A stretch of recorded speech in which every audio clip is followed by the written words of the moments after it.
Hello guys, আপনারা যারা aluminium sliding এর কাজ করতে চান বা করাতে চান, এই ভিডিওটা আপনাদের জন্য। আগের ভিডিওতে আমরা দেখিয়েছিলাম ফ্রেম রেডি করে লাগাবেন কিভাবে। এই ভিডিওতে আমরা দেখাবো কিভাবে পাল্লা তুলে লক লাগিয়ে স্লাইডিং কমপ্লিট করতে হয়। প্রথমে আমরা পাল্লার চার কোণ প্লাসে করে মুড়ে নেব।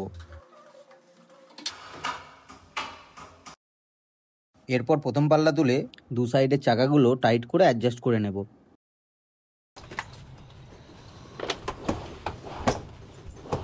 এরপর মিডিল পাল্লার চার কোণ মুড়ে পাল্লা তুলে অ্যাডজাস্ট করে নেব। আবারও সেমভাবে পাল্লার চার কোণ মুড়ে, তোমরা চাইলে আগে পাল্লাগুলো মুড়ে নিতে পারো, তো আমি স্টেপ বাই স্টেপ মুড়ে লাগাচ্ছি। তো এবার আমরা লাস্ট পাল্লা বা থার্ড পাল্লা তুলে দিলেই আমাদের পাল্লা তোলার কাজ কমপ্লিট। এরপর আমরা লকটাকে লাগিয়ে নেব। ফ্রেমের ভেতর লকের গুটকাটা লাগানোর জন্য আমরা এবার অ্যাডজাস্ট করে দাগ নিয়ে নেব, যেন গুটকাটা ওখানে আটকে যায়।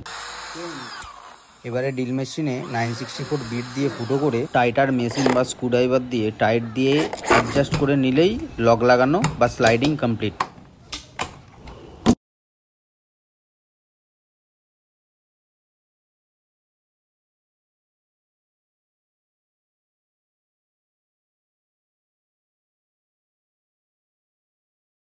ফুটকাটাকে অ্যাডজাস্ট করে টাইট দিয়ে দিলেই লক লাগানো কমপ্লিট বা পুরো স্লাইডিং কমপ্লিট।